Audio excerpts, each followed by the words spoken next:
Thank you. Thank you, Terence. Rohit, thank you for joining us today. Rohit is going to ask me some questions on the book that I read recently. I'm going to start with a disclaimer that I didn't write the book. I only read the book. And I'm only going to say from what my memory can serve me at this time. Okay. Thank you, Prema. Thanks for having me. I have the easiest job, everyone. I just need to ask the questions. Prema needs to do all the talking, all the thinking. So that's what I love about my job as a coach. I just ask the questions. Cool. So Prema, we met a couple of weeks ago, and we were talking about the book you are reading, How to Measure Anything by Douglas Hubbard. So could you please tell us more about this book? How did you find this book, and what got you buying this book? Yeah. I was looking for some other book. Then it came up as a suggestion, and just by the title, How to Measure Anything, it caught my attention. So I bought the book. I read few reviews and looked around, and then I bought the book. The book promises that how to measure the intangibles that we come across in the business, and how to go about it, how to approach it in a methodical way. And that was very fascinating to start with. It was very curious to start with, and it gives what it promises. And that's what I really like about this book. Mm-hmm. Okay. Quite interesting topic here, isn't it? The measuring the intangibles. We always, we go on interviews, or we go in the meetings, they all ask, how would you measure this, right? How would you measure your value as a coach as well? That intangible thing, how you can do that. So quite interesting and talking about this today. So tell me, how did you find this book as a reader? Yeah. As I mentioned, it's very refreshing, on point and precise. So funny, I should say precise, because he talks about the difference between preciseness and accurateness, although we know that they are different things. But when you start reading about what's the difference between being precise and being accurate, then you learn a little bit more from the book.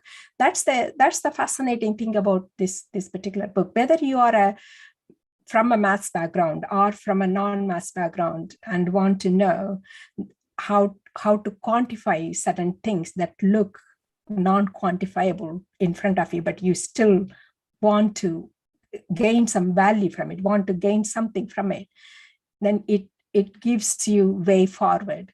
It was a very indulgent book for me, and I thoroughly enjoyed reading the book. Yeah. Okay, thanks for sharing that. So obviously the audience here as well, and everyone who are listening on YouTube, what do you think? What were your main learnings from this book? There are some surprise learnings for me. As you may know, that there are data that you may already have the data about the intangibles, that you may think that this is intangible, but when you just asking questions, that it begins to unravel. That is another thing I learned about this particular book, is that how you go about this in a very coaching sort of manner, that you ask certain questions, and that helps you to unravel things, and that helps you to approach them in a methodic way. And that is something I really enjoyed and can relate to as well. Those are very fascinating learnings for me from this book. Okay. So, you mentioned this about coaching, that's asking, is basically the book mentions regarding asking the questions, right? So obviously as coaches ourselves, or scrum masters, or the leaders, what are the tools we can use, which you came about from this book? What are those tools you can use? What are your learnings from this book on the tools? Yeah. When we are approaching any problem in a very methodic way, we will go for what kind of tool we can use. He refers them as instruments. And if I can bring an example that we all know, it's not mentioned in this particular book, but this is something that we all can very quickly relate to, is a thermometer, right? It's an instrument to measure temperature. But before the invent of thermometer, it might have looked as if it was an intangible thing to measure. But now we have a thermometer. But when the thermometer as a tool, you first identify how you are going to measure, what you are going to measure. For example, in terms of thermometer, it is the expansion of mercury that is what is measured, right? So first you decide what you are going to measure, and then you decide how you are going to measure. In certain situation, you can use survey as a tool, as an instrument. You can use human minds as an instrument, for example, using experts as your instrument. So there are many different instruments he touches, and he suggests how you calibrate those instruments in a very typical way, how you calibrate a thermometer, right? So it's very, very nice. I would definitely recommend, but for anyone who is fascinated by these kind of subjects. Thank you. It just came into my mind just now, actually, this calibration and the measurement, to get obviously you can't measure exact things, you don't calibrate it, and then you can see how much the success of that measurement is. So what does it talk about that calibration and how we can use it as a measurement of success with calibration? Yeah. If I can give a different type of example, like if someone comes to us as a client and says that I want to become a better public speaker, right? And then how do we measure they have become a better public speaker? How do we measure? Then we can start asking them what good looks like to you, what will show you that now you are a better public speaker. What is the good look like to you? Then we can start with that as a 10 for you. Then what are you now? So that is your measurement, right? So that is the calibration. That's how this is a simple scaling calibration, but for every different types of measurement, there are different types of calibration. And then you think about what can be the error in this calibration: systemic error, random error, those kind of things. Okay, interesting. Yeah. And did he also share any case studies within the book? Yes, there are case studies and examples throughout the book. There are few particular ones. One is in the government, when they started implementing IT security, when they were worried about how secured these IT systems are. That was one case study. The other one was safe drinking water information system. They worried about public health, and they wanted to measure whether the impact of public health or improved public health through providing better, good quality water. So that is one good case study, and it is fascinating how people measured that. They came up about reducing uncertainty about net economic benefit of drinking water policies or something like that. It was really very interesting, that one was. And there was another. There are throughout the book, there are very different ones. There was one about measuring. That was not his case study, but that was an example he referred, that measuring the shape of the earth, how it was done. Yeah, they're likewise some examples and case studies. They're all very fascinating one in the book. Yeah. Okay. And my last question here is, did you use any of the tools from this book in your agile coaching?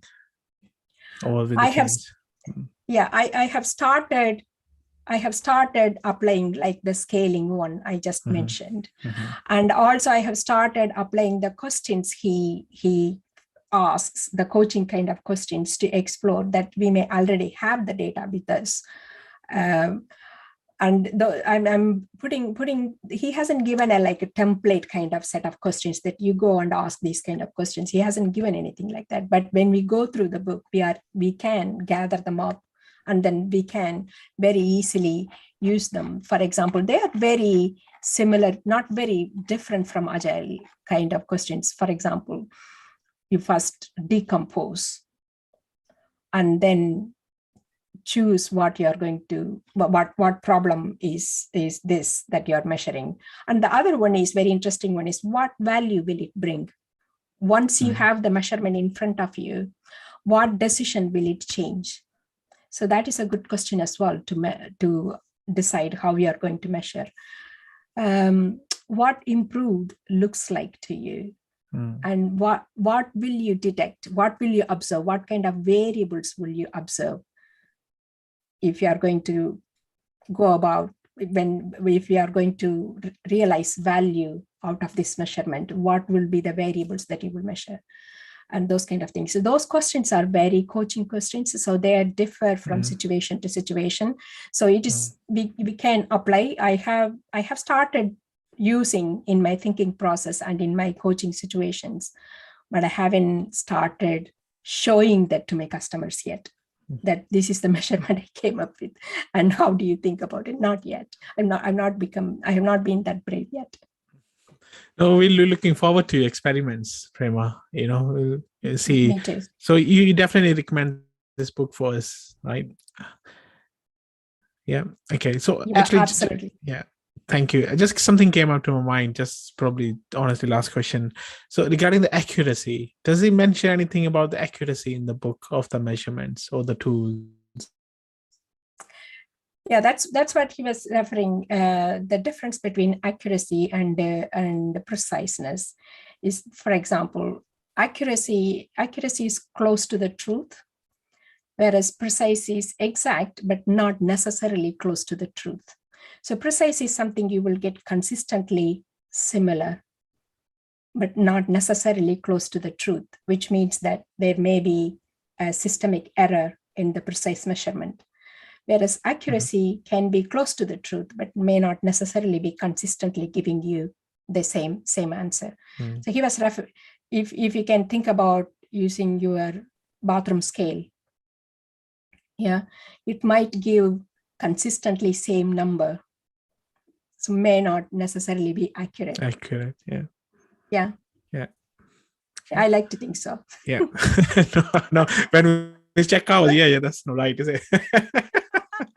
That's not accurate. No. Thank you for sharing about this book, Premalatha. So thank you. Thank you very much. Thank you, Rohit.